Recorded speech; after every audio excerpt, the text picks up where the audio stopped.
This conference will now be recorded. Greetings, everyone. Welcome to session number 3 of Brothers in Arms.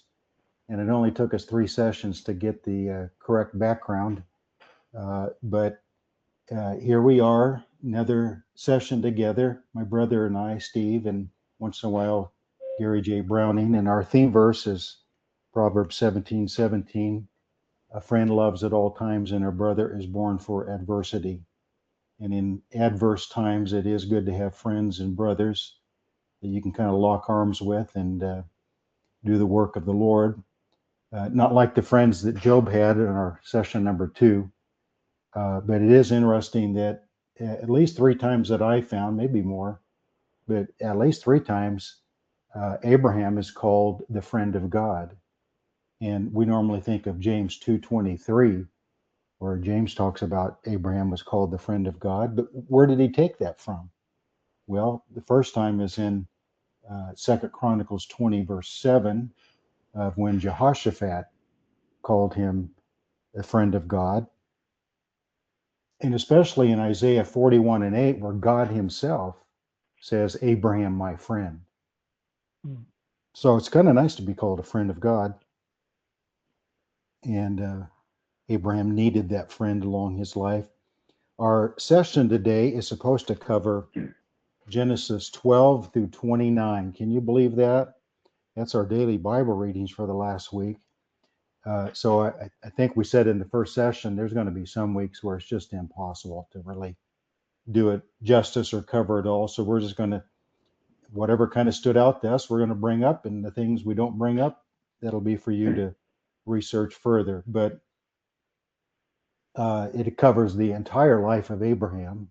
So that in itself should take a few sessions, and most of the life of Isaac and much of the life of Jacob. So we'll mainly focus on Abraham today. And of course, Genesis 12 is where God introduces the covenant, the terms of the covenant, the promise part of the covenant in Genesis 12, 1 through 3. And it cannot be overstated the importance of Genesis 12, 1 through 3 in the outworking of the rest of the Bible.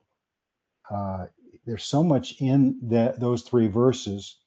And God calls Abraham to come out 3 times, out from his land, out from his father's house, out from his kindred. So there's 3 out froms, and then there's 1 to thing, to the land that I promised to give you.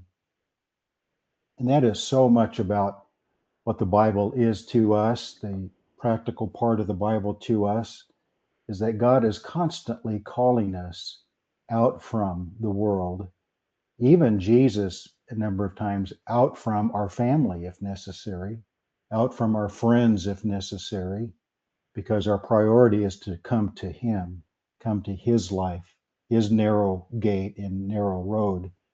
And so we're constantly going through life trying to get out from the things of this world system and to the things of God. And the Bible just deals with that so much. The book of Colossians and Ephesians and those kind of great books talk about taking off and putting on, which is the same kind of idea. And all of that really is the idea behind that wonderful Bible word sanctification. Sanctification means that we are separated unto God, which means we are separated from the world and separated unto God. And so the life of Abraham, Isaac, and Jacob is really underneath, you could say it's all about justification and sanctification, the righteousness of God being applied to them by faith, and then their life of being separated from not just Babylon in Abraham's case, but from the Canaanites in Isaac and Jacob's case, and unto the promises of God. And Genesis 12, 1 through 3 deals with all that. And we might say this session, I would call it jumping into the deep end of the pool. Because when you start talking about the Abrahamic Covenant, you're talking about part of the entire framework of the whole Bible, with the new covenant being a renewed and enhanced form of the Abrahamic Covenant. And when you combine Genesis 12, 15, and 17, those are the three main chapters that detail the Abrahamic covenant. 12 gives the promises, 15 makes it official through the fire of the sacrifices, and Abraham being asleep during that time, so that we say it's unilateral in the sense that God will perform this covenant. Now, it is dependent on obedience to the ones taking part in it. So Abraham had his role to play. He had to obey the commands of God to leave his nation, his people, his father's house, and so forth, and go to the land. So it is conditional to the individual of whether we'll take part in it, but it's unconditional as to ultimate fulfillment. And one way to simply express that is that Galatians 3 explains that Christ is the seed, capital S, of Abraham, so that the promises are guaranteed to be fulfilled in at least one person, which is Christ himself. But Hebrews talks about he desires to bring many sons to glory. And so he wants to share that with all of Abraham's seed as a corporate group. But he is the seed that guarantees it will happen, whether any other human takes part in it or not. But fortunately, he's prepared ways for other humans to take part. Now, I'm going to turn it over to Steve in just a moment. He's going to give some overview information. But since we're not going to be able to cover so much of what the Abrahamic Covenant entails and the importance of it and so forth, I would encourage you, if you don't have this book yet, The Abrahamic Covenant by our good brother, David Barnum.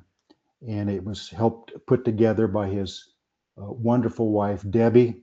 She spent many hours typing it up to send to Mike Maney in Missoula, Montana, to put in a book form. So many of us have this book. I'm one of the few that has a signed copy by Dave himself. I asked him to sign it for me, and he signed it to Rick Howard, my younger brother in the faith, David Barnum. So I would encourage you to get this book and study it thoroughly. It is rich, it is deep, it is thorough, much more than what we're able to do today. So underneath the video, I'm going to put the email address of Mike Maney. He'll have some copies that he could send to you. And I would encourage you to get this book and read it and cherish it, because it is a wonderful book. Now, Steve's going to give us some overview before we jump into some of the details of Abraham, his life, and so forth. So go ahead, Steve. Yeah, my plan is to just give some logistics and some distances for us to consider, or that I don't typically consider. So Genesis 12 through 29 does cover the entirety of Abraham's life, but it's so impactful to the rest of understanding the entire Word of God. I did a little research, and some have said that Abraham appears in 73 different verses in the New Testament alone. So at least 73 times he's referred to. The covenant's referred to. His faith is referred to. His faith justified by his works, along with his faith, is a principle that we need to understand. So, so much covered in the rest of the Word of God for just the time that we have in these chapters 12 through 29. But Abraham was 75 when he was called out. It's unclear in the book of Genesis, was he called out from, was the call from Ur of the Chaldees, or was it from Haran, which is in modern day Turkey, which would be about 600 miles from Ur of the Chaldees. But when Stephen was preaching in Acts 7, he reminded them that the God of glory appeared to our father Abraham when he was in Mesopotamia, before he dwelt in Haran. So the call came from when he was in Ur of the Chaldees. So he traveled, him and his family traveled about 600 miles to Haran. It says that the Bible says that's where he gained a bunch of wealth. And then he continued the call and came down into what would be the future land of Israel that God had promised him. I just want to not pass by a quick point that Rick alluded to as we go throughout these studies. God told Abraham, I will. And we'll obviously cover that a little bit more as we go through some of the other passages as we move forward. But the I wills of God, if we get a good handle on the I wills of God, some are contingent. Many of the promises are not. It is, I will accomplish this. In fact, he said, I will swear by myself because there's no other higher to swear from. So he will accomplish what he said he's going to do. The need was did Abraham believe this? And his life bore out that he did. So traveled about 1,200 miles before he came to Shechem in what would be future Israel. With that many animals and that many people with him, he had a lot of servants and so forth. That may have took 6 or 8 months. Who knows? If I do the math right, there's no way that they made 25 miles a day. They probably made considerably less. And when they came to some good grazing land, they may have stayed a few days. So not important to know how long it took there, but the calling seems to be when he was 75, but by the time he gets to the land of Shechem, who knows, he might be a year or two older than that. Some that have done the research when we talk about how many miles did Abraham travel, when we include his trip to Egypt, his trip from Ur, his trip from Haran, his trip back from Egypt, then God told him to arise and walk the land, its length and its width. So those that have done some of the math based upon where it said he went in his travels estimate at least 2,500 miles Abraham walked. And again, not just walked by himself, almost always with his family, his servants, his sheep, his oxen. So many also had to travel that distance. So he first comes to Shechem in 12:6 of Genesis. That's where he enters the land. The Lord appeared to him and he built an altar. So if I was building some devotional thoughts, I would probably want to build on that thought. The Lord appeared to him and he built an altar to the Lord. Why would that be a good devotional thought? Because if we follow Abraham, Isaac, and Jacob, they all seem to follow this pattern of building an altar to the Lord. And in many cases, it says, then they pitched a tent there. So not only did they build the altar, they stayed there for a while. They lived where the altar was set up. So it's a pattern that was set by Abraham that would be followed many times. Next, he moves on to Bethel, between Bethel and Ai. And that's where he pitched a tent there and he built an altar there also. It says that that's where Abraham appeared, or Abraham called out to the Lord. Then I want to mention this trip to Egypt, just for a few seconds. He's believing the promise. He's starting to survey the land. He's skirting the land, and there's a severe famine. If we were wanting to build a devotional thought, for sure, we could build it on God has promised. God says, I will. Yet there are times in our journey that there's a famine. Really, Lord, this is the promised land. This is your promise. We're starving. There's not enough food. There's blight. There's from the eyes, it just looks like there's no way. So to Egypt, it does say I can't find where, if he built an altar at all in Egypt.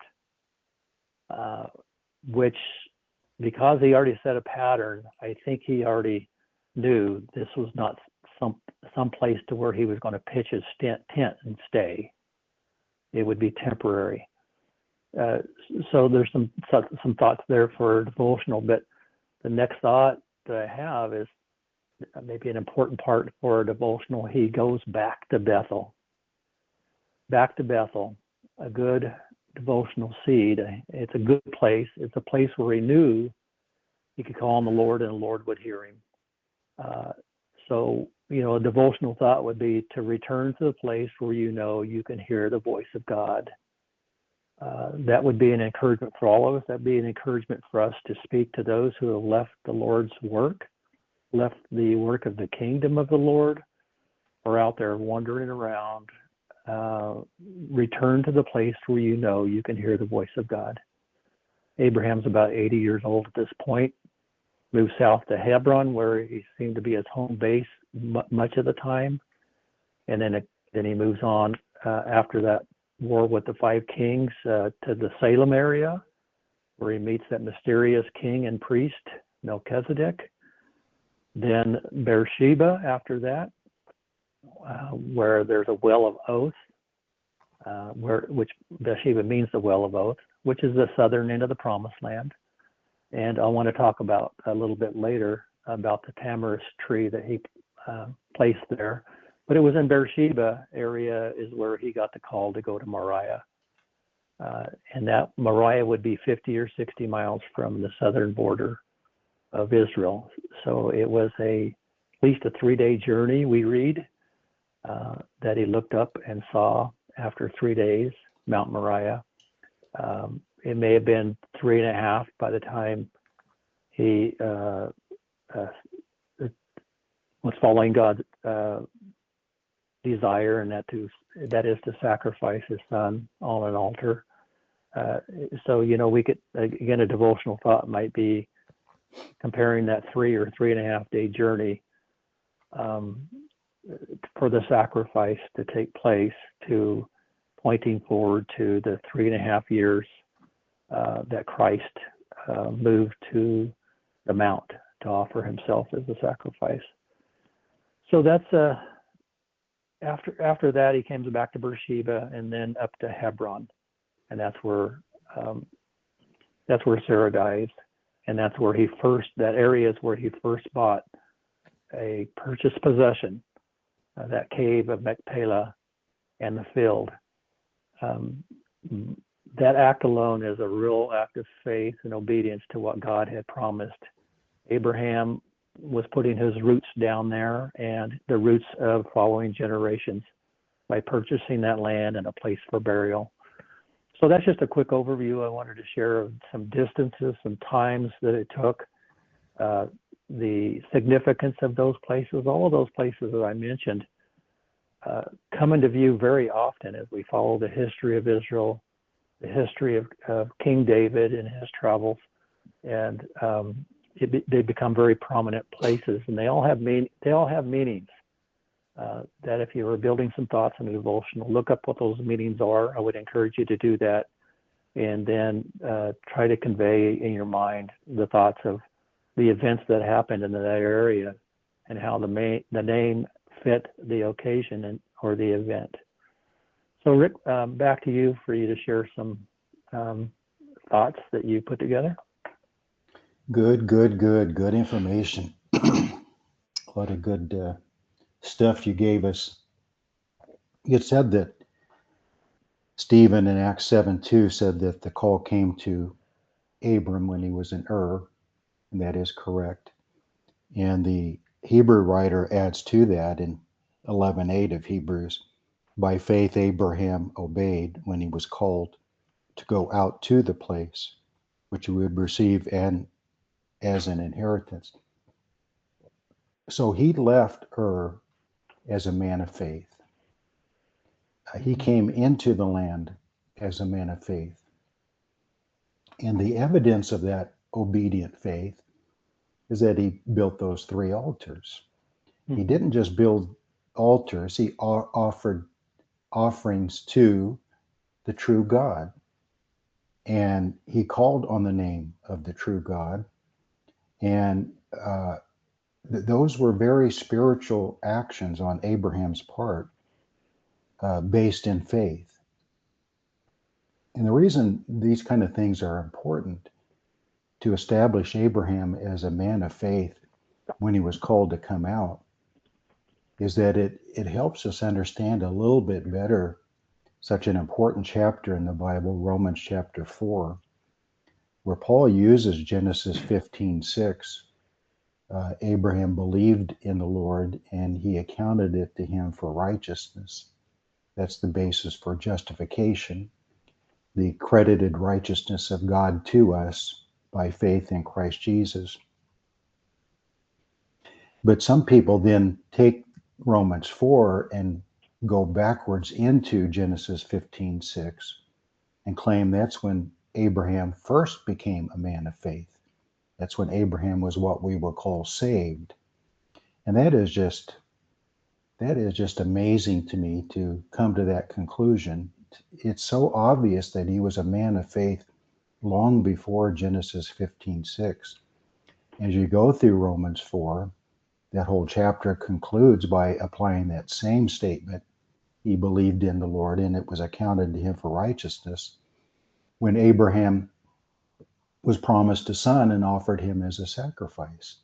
That was many years later than Genesis 15:6. Mm-hmm. So it's important to let all this work together and not try to force back into the story of Abraham what Paul was trying to say in Romans 4, and basically say, as I've heard quite a few people say to my amazement, that Abraham was a lost man until Genesis 15:6. I just can't comprehend that at all. But back to Genesis 12, it's no accident that it comes right after the story of the Tower of Babel, because of those two themes working themselves side by side throughout the Bible. Babel representing the mystery of iniquity, Nimrod, that evil man, and Abraham representing through his people the city of God. Isaiah 48:2 calls it the city of the great king, Jerusalem. And you can actually look at the whole Bible, in a sense, as a tale of two cities, where Babel represents the nations of those not believing in the true God, and Jerusalem represents the holy nation of the people of God that he separated unto himself. And the entire Bible closes with that same theme that is found in Genesis 10 through 12 of Babel or Babylon and Jerusalem. The entire Bible closes by judgment upon Babylon, Revelation 17 and 18. And then it leaves that behind and deals with the New Jerusalem, the city of God. And it all begins in the early chapters of Genesis and works its way all the way through the Bible. So the call of Abraham, in a deeper sense, is the same call to us, the same that Revelation 17 and 18 deals with, of come out of her, my people. Come out of Babylon, come out of the paganism, come out of the idolatry, come out of that whole system. Separate yourself unto my calling, to my place. And of course, that's the land of promise, the land of Canaan, which then gets into the important role of the land. And that's in the first three verses, to a place, to a land that I'm going to give you. And the land becomes central. And we believe that that land is still set apart unto God, and it will be the place where Christ rules from in his kingdom, because that's the promised land. Now, Abraham had three great tests, and Steve kind of mentioned them briefly. Abraham had three great tests of faith in his life. One was the initial one, Genesis 12, get away from your land, your father's house, your people. And his faith was not perfect. He grew in faith. It really is an encouragement to us that Abraham did not have perfect and complete faith in the beginning. He stumbled along the way. And so each of those three, get away from your land, from your father's house, and from your kindred, happened one at a time. He took his father's house and his kindred with him, and then he left his father's house, but he still took Lot. So it's important in Genesis 13 that it says when Abraham separated from Lot. So he finally met all three requirements, that God appeared to him again and renewed the covenant promises. So God was patient, God was kind, God was accepting that Abraham's faith was not completely mature yet. And so that was one great faith, and he finally accomplished that. Then, of course, the second one is the birth of his promised son. And there was some stumbling in that with Hagar and Ishmael and all that story. But God made sure that Abraham knew that the promise would go through Isaac. And then the third great test is the offering of his son upon Mount Moriah.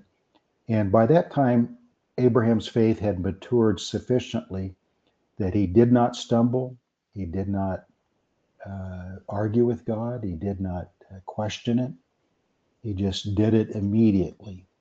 And there's a great lesson in those three tests of Abraham's life that, as we look at our lives, that we stumble along the way, but hopefully we are increasing in faith and growing in the grace and knowledge of Jesus Christ in our walk with him. I don't know if you have anything to say about that, Steve. No, I appreciate you, but I do appreciate you demonstrating and expressing the opportunity for Abraham to grow, that what Abraham became was much more of a faithful, righteous man than where he started. So, there's a lot that could relate to our journey and how God gives us grace to grow. And he may give us harder things to do. And I can't imagine a harder thing to do than what he was called to do on Mount Moriah. But he wasn't called to do that when he first walked into the land. There was time that passed. In that initial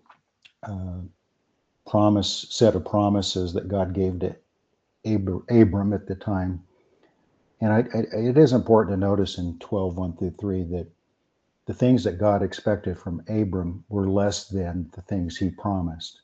So God always gives back to us more than he requires from us. But in you all the families of the earth shall be blessed. Paul takes that in Galatians 3:8 and says that God was preaching the gospel to Abraham. So the gospel message is bound up in that initial call and promises of God to Abraham, because from his seed would eventually, of course, come the Messiah, the Savior, the Christ. But even before that, the nation of Israel was to be a light to the Gentiles. They were to be witnesses of the true God to the pagan nations around them.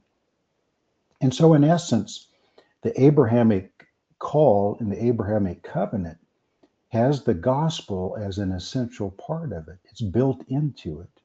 So we shouldn't never leave that out. Always include that when we're talking about God's call to Abraham. It was not just to separate a nation unto himself. It was also for the good of the nations. And it's important to see that part. Then when he built the three altars that Steve mentioned, those are so important. Because those three altars were basically Abraham sanctifying a pagan land. The Canaanites were wicked people. God eventually wanted them all destroyed under Joshua. And so by setting up those altars, Abraham was essentially sanctifying the land of promise. But another thing it was kind of driving his stakes down by saying, this land belongs to the God of my people. The land has been promised to me and my people. I'm driving my stakes down as an act of faith, that even though I do not own 1 square inch of this land yet, it will be mine one day. Mhm. So the fact that he kept progressing further south from Shechem to Bethel to Hebron, uh, kind of is a picture of the extent that wherever I go, if I build an altar there, I'm driving my stakes down that this is my land. And as Steve said, Abraham, no doubt, uh, on average, got his 10,000 steps a day. He traveled a lot through that land when God said, go to the north and south and east and west to the extent of it. I mean, how many months would that take? You know, if you're taking everything you have with you, it would take a long time. And then Steve brought up the idea of his wealth or his possessions. When he went down to Egypt, I might say about that also, because we're always trying to look at larger Bible themes, whatever story we're talking about, trying to look at themes that continue throughout the Bible. And so Abraham started in the land of promise, but then went to Egypt, and then he came back. The same way that the nation of Israel, at least the large family of Jacob at the time, may not call it a nation yet, but it was a large group of people, uh, was in the land of promise. And then in the time of Joseph, they went to Egypt and then later came out back to the promised land. And then, of course, baby Jesus, born in the land of promise, the house of bread, Bethlehem. And then they went to Egypt and then they came back to the promised land. So that famous verse in Hosea 11:1, out of Egypt I have called my son, can apply to Abraham, can apply to Jacob's family that later became the nation of Israel, and apply to the ultimate seed, Christ himself.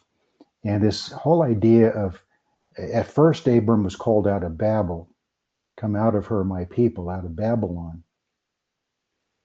And then Egypt kind of represents the same thing, the place of idolatry, the place of paganism.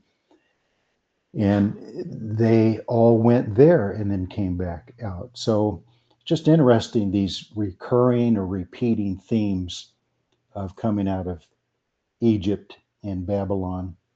And unfortunately, even though he was called out of Babylon, over 1,000 years later, his descendants ended up back in Babylon in exile and captivity. And then they came back to the promised land because the Lord called them out of Babylon like he did Abram. So just interesting, these themes that run themselves through the Bible that just reinforce God being behind it, the inspiration of the Bible. But when he was in Egypt with Pharaoh, Pharaoh recognized him as a powerful, wealthy man with a lot of possessions. Um, he was very rich, it says in 13:2, so rich that it's one of the reasons he and Lot had to separate. In chapter 14, that battle with those kings to rescue Lot, he's brought 318 hired servants with him as an army. So he may have had other male servants that maybe were not equipped to fight in a battle.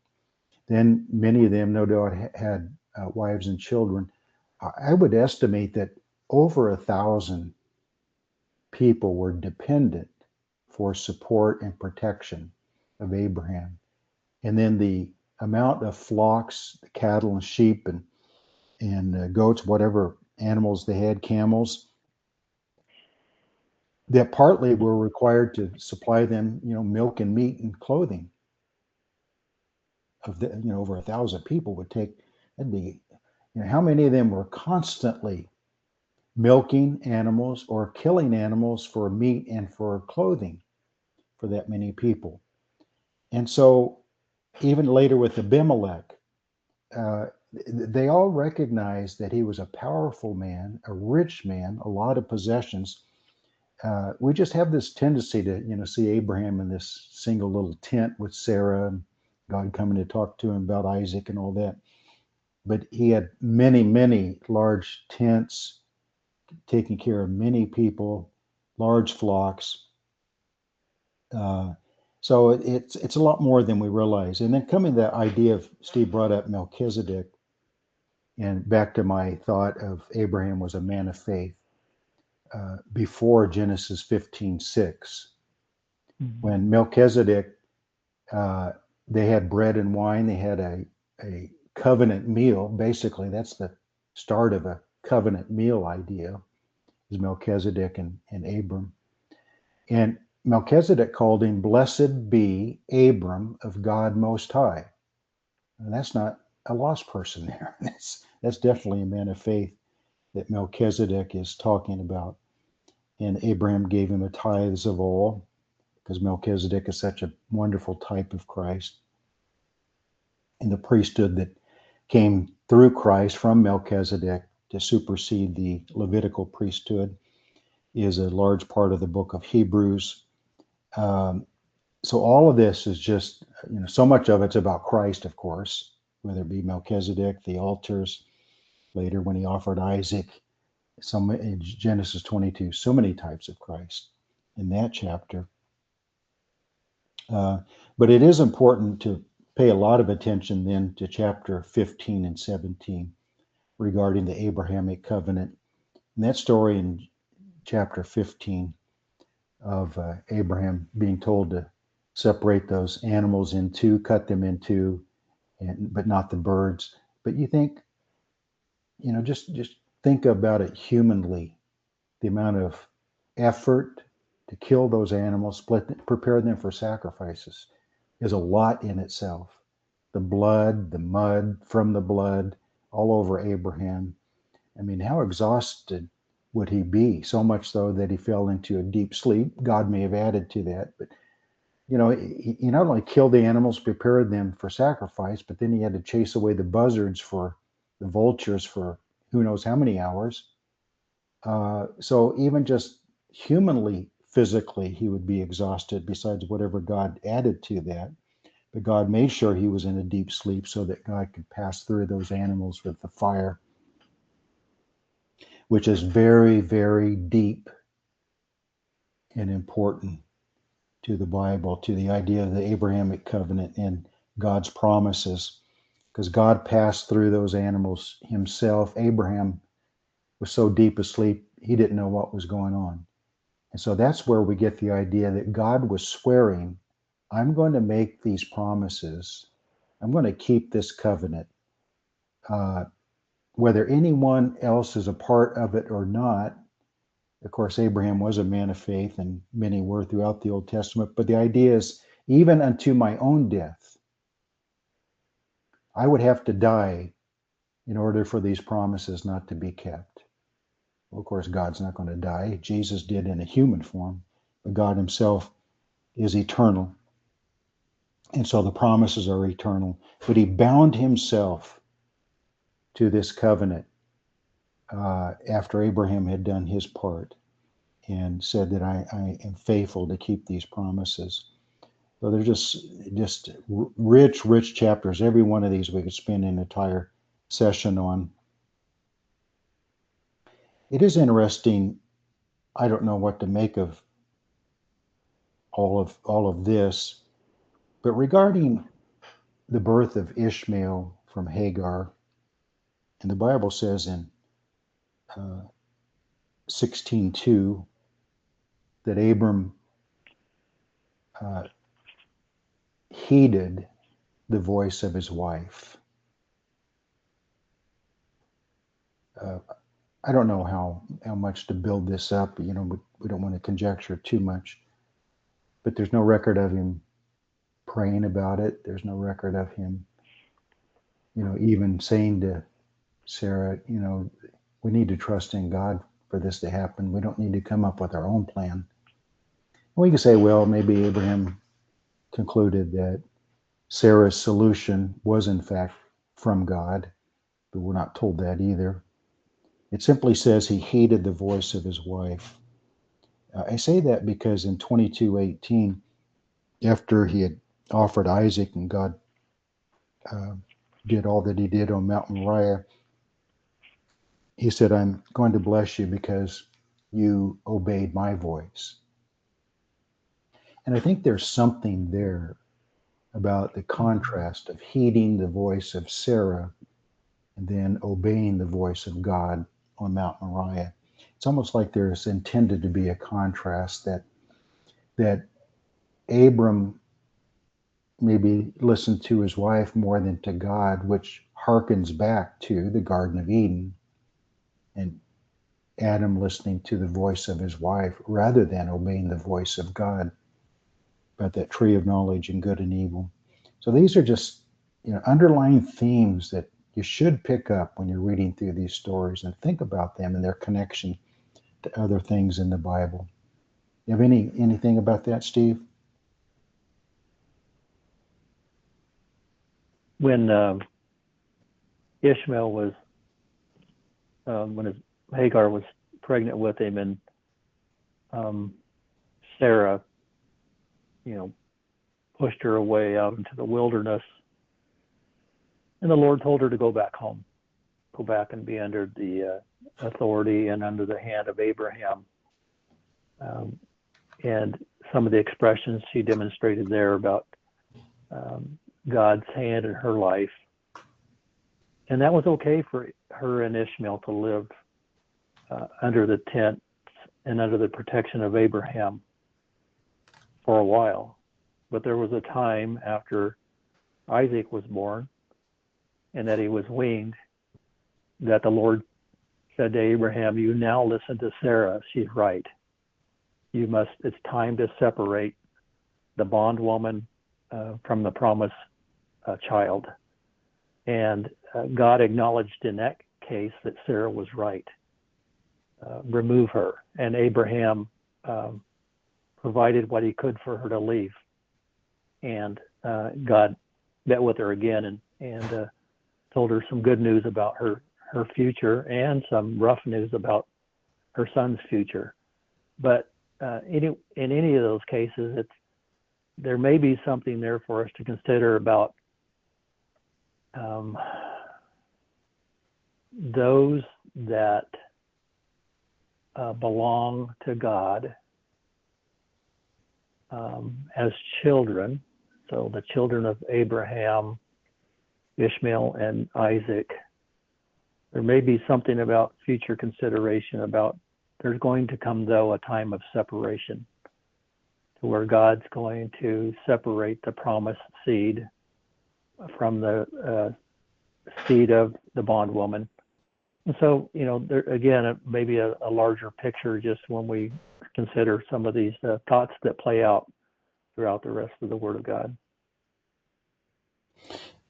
You talk about Ishmael and Hagar and Sarah's treatment of her. I think chapter 16 is one of the most tender and overlooked chapters of this whole story of how God dealt with Hagar so graciously and tenderly and kindly. This verse 7 of chapter 16, now the angel of the Lord found her by a spring of water in the wilderness, by the spring unto the way to Shur, and he said, Hagar, Sarah's maid, where have you come and where are you going? She said, I'm fleeing from the presence of my mistress Sarai. The angel of the Lord said to her, return to your mistress and submit yourself under your hand. And then he pronounced a blessing. I will multiply your descendants exceedingly, that they cannot be counted. Multitude, the angel of the Lord said to her, and he goes on to talk about her son. This is the first time that phrase, angel of the Lord, is used, which most agree is probably a pre-incarnate Christ himself, the messenger of the Lord, the messenger of the covenant, Malachi says, and this is dealing with the covenant. So he is the messenger of the covenant, and he is the fulfiller of it also. He's the supplier of it in many ways. But this angel of the Lord that becomes so prominent throughout the rest of the Old Testament, appearing many times if you follow it closely, chooses to first appear to Hagar and about her desperate condition and about his willingness to bless her and protect her. There's a lot in that, back to the idea of the gospel, the I will bless all nations through you. That God in this story is showing that his love and desire even for non-covenant children of Abraham, for what we would call Gentiles or those of the nations, the pagan world. Christ died for them too. And he has a desire and a love for them to turn to him and to trust him and to do what he says. So in this picture of the angel of the Lord appearing to Hagar, we're immediately thrust forcibly into this idea of, because we have such a negative opinion of Hagar and Ishmael usually, but God doesn't here. He has a tenderness toward her and a care for her, because he would have loved for her to believe in him also. He would have loved for her to follow in his steps. And the way for her to do that is found in verse 9. Return to your mistress and submit yourself under her hand. Submission to God's calling. God made a choice that it was going to be through Isaac. And that meant the rejection, in a sense, of Ishmael, but it did not mean the condemnation of Ishmael. That if Hagar and Ishmael would go back and submit to God's election of Abraham and Isaac through Sarah, that they would be much better off if they did that, if submission to God's will, which is in essence what salvation is all about, submission to God's will through the death of Christ and our acceptance of that by faith. So God's remedy for her is to go back and submit. And submission is such a large subject in the Bible. And it's submission itself that brings us into the salvation and blessings of God initially and all through our life. And without submission, which requires humility, God resists the proud and gives grace to the humble. And that's what he's asking of Hagar here. And if you do that, I will bless you. And she made that wonderful statement in verse 13. She called the name of the Lord who spoke to her, you are the God who sees. And we see that's El Roy. He sees all. God sees all. And God saw her out there in desperate condition, and God took pity on her. I've come to love this chapter more than ever, because it just shows that God has a desire for everyone to be blessed if they would just be willing to submit to his ways.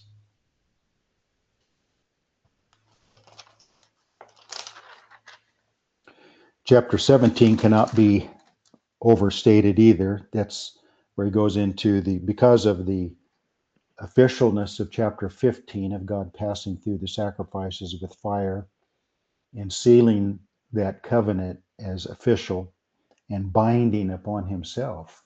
He made an oath to himself.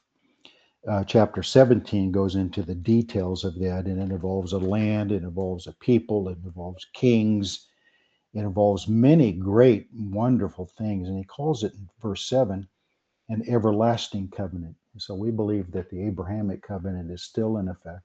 It's everlasting. It gets folded into the new covenant, and is which we are under today, which will be the prevailing condition in the millennial also, because there's total blessings found in that new covenant. And it involves a sign, which in 1714 is circumcision. And we have a sign of the covenant today called baptism. And one reason why it's so important to understand the sign of the covenant in chapter 17, he says that person shall be cut off. If you're not circumcised in the flesh, your foreskin, that person shall be cut off from his people. He has broken my covenant. People say today about baptism, it's just a sign. It's not that big a deal. I can ignore it. I can bypass it. I can don't have to partake in God's baptism in order to serve him. But God says about the sign of the covenant, you can say, well, it's just a sign. Doesn't matter whether I do it or not, circumcision.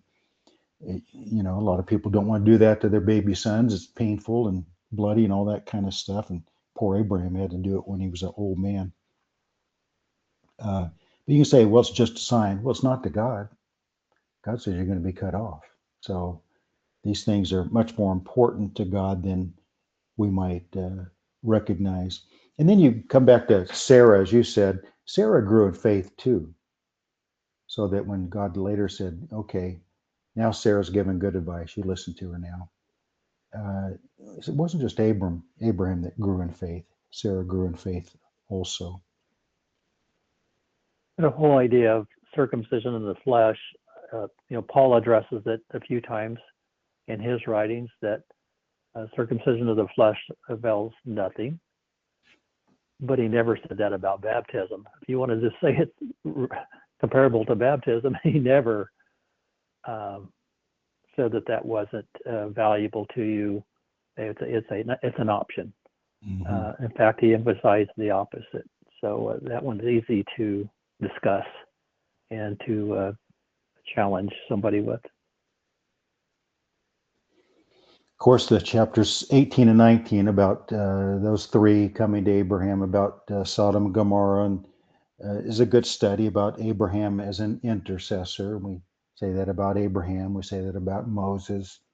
Of course, Christ is a great intercessor for us today. And the idea of intercessor is really important in the Bible. And those people were wicked. Those are wicked cities. And yet Abraham still pleaded for mercy. And God was bringing that out of him. God allowed him to continue we say that Abraham was trying to negotiate with God.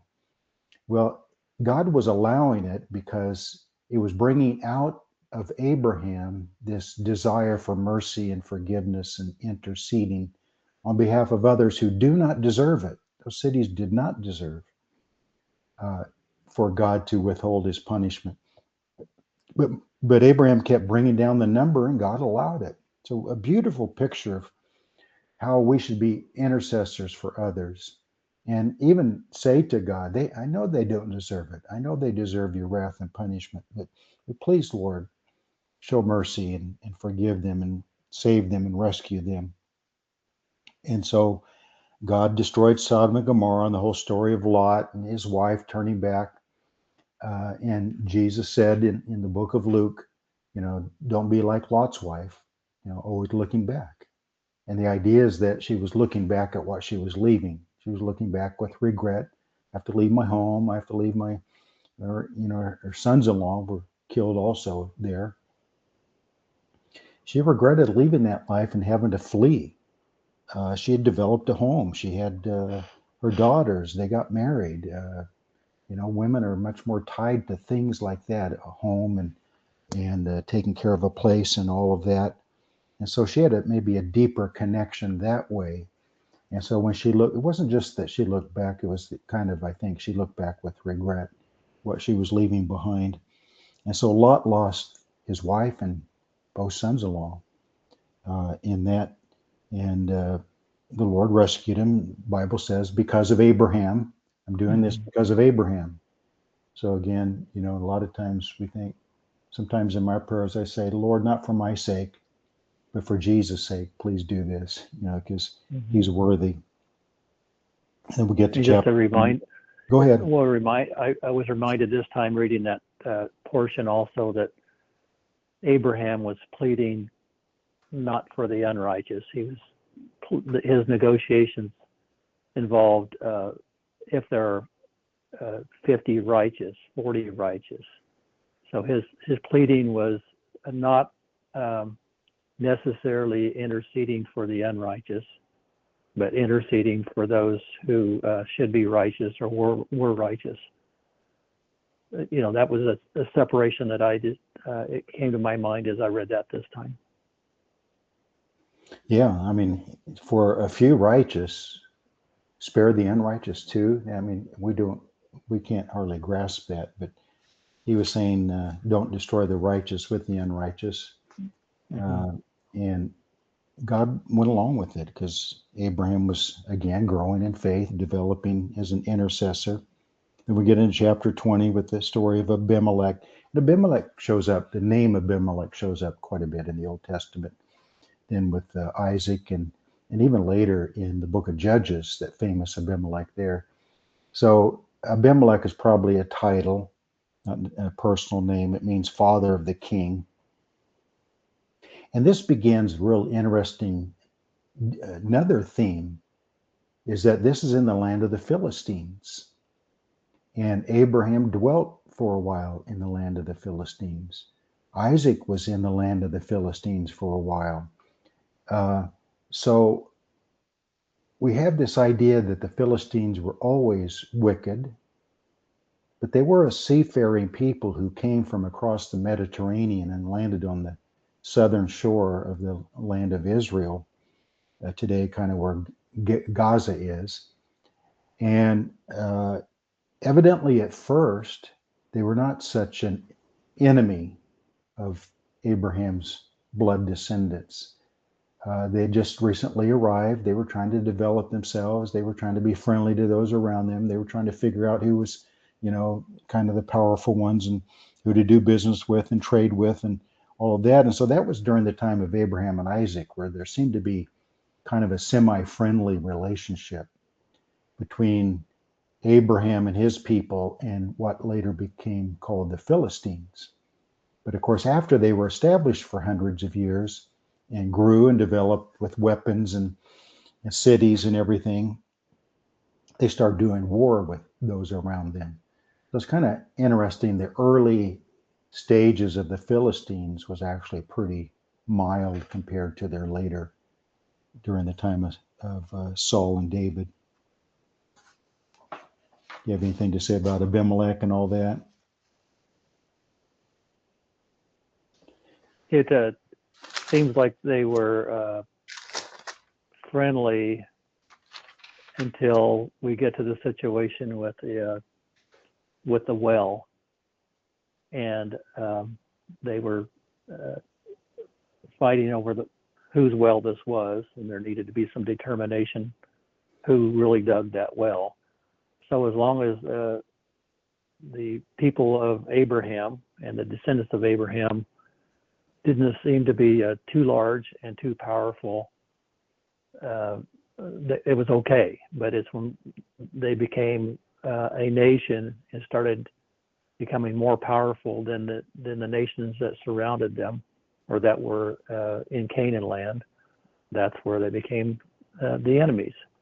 So yeah, there was a time that they were much more peaceful, but even David dwelt among the Philistines for a while, and kind of God used that obviously to help defeat them when David was fighting among them. So yeah, a lot of thoughts to connect to what you shared here. I did want to back up really quick and talk just a second about Abraham told to go to Moriah, that 50 or that 60 miles. When I read through it this time and slowly read through it, considered the journey. That journey, Abraham wasn't necessarily told to go there to Mount Moriah, then I will tell you what to do. God told him what to do, then he went on the journey. The journey, that must have been very burdensome to Abraham. I don't think he had a pep in his step. There wasn't a bunch of joke telling going on. This was a very, very serious matter. And what I thought about as I was considering that was our journey to do something hard for the Lord sometimes, most of the time, brings anxiety. It brings some fear. I would imagine that Abraham prayed almost every step of that way. Lord, I'm going to obey you. I trust you. We have the acknowledgement in the New Testament that he believed that God would raise up his son if the task was completed. But he may came to that conclusion on that journey. So my whole thought was, sometimes the journey when the Lord asks us to do something hard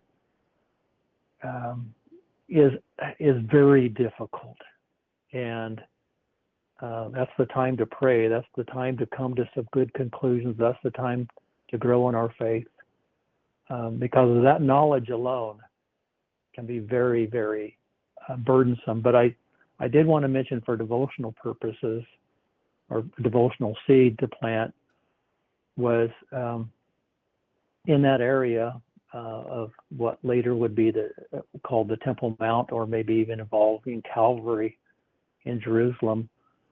A devotional thought might be Abraham said, "The Lord will provide," or "In the mount of the Lord it shall be provided." And that's the place that Abraham said to his son, God will provide for himself a burnt offering. So that whole consideration of the place can be called the Lord will provide. We call it Calvary, but we could also call it the Lord will provide, and we would be expressing it the way Abraham did. That's good stuff. Yeah, that journey took them three days. It said the third day they saw the mount far off, so it may have been another day or so further after they left their servants. But yeah, 3 or 4 days journey to cover that 60 miles. That's moving along pretty well, but you have a few servants and some donkeys and you and your son, so you can move along pretty well. Yeah, I'd like to share a couple seeds just for thought as people go through their daily Bible readings like we have, and just put down some notes. We've done this before at Liberty. We've taught whole lessons on the altars in the book of Genesis. And it can develop into at least a couple weeks of lessons for a teacher, or the locations, the meanings of the locations, as I mentioned earlier. A good place to even start there would be in the life of David, how many places he went that is mentioned in the book of Genesis that Abraham, Isaac, and Jacob went to. The wells, we can consider the wells. Why were they battling over that well? Well, because it's life-sustaining. Maybe there could be thoughts about guarding and protecting the wells of God. We can't prosper without the wells of God. We've shared in the past at Liberty that we can see examples of uncovering old wells that have been covered or neglected or abandoned even, and how important it is to keep those uncovered, to protect those, uncover them if they've been covered up or abandoned, along with digging new wells. So, a lot of thoughts. Those wells were only built for that generation. They were built for future generations. We're looking for God's blessings. So a lot could be said about wells. A lot could be said about tents. Where did they dwell? I mentioned earlier, there's a few occasions to where the altar was built, the tent was set, and there was a well there. So all three were an important place to dwell. And we should easily be able to move that over into our lives now, serving the Lord through his New Testament church. Live in and among where the well is. Don't go move to a place to where there's not a active well, or at least one that can't be uncovered. There are a lot of dry places out there. But I did want to touch just a minute on a tree. Okay. When Abraham planted a tree in Beersheba, so the extreme farthest end of the land of the Promised Land. So that'd be 2133. 2133. There he called on the name of the Lord at that place. It's the extreme southern border, as I mentioned, that would be mentioned many times when we talk about the northern, from Dan to Beersheba. That's the general north and south borders of Israel. He planted a tree. He wasn't a farmer, but he planted a tree. It's a marker of faith that God would give his descendants this land and others would know. So as the farthest southern border, others in the future would know they were entering the blessed land. It was a marker. It wasn't just a stick in the ground. It wasn't a sign that said you're entering Israel. It was a tree that you could see from afar off. It would be for shade in the future. He wouldn't get to enjoy it. A tamarisk tree, if that is the right tree mentioned in the interpretation, is a tree that grows to its full height in 400 years. 400 years, it becomes a very large tree. Grows about an inch or 2 inches a year in a dry, desolate place. People coming from the south would know when they entered Egypt.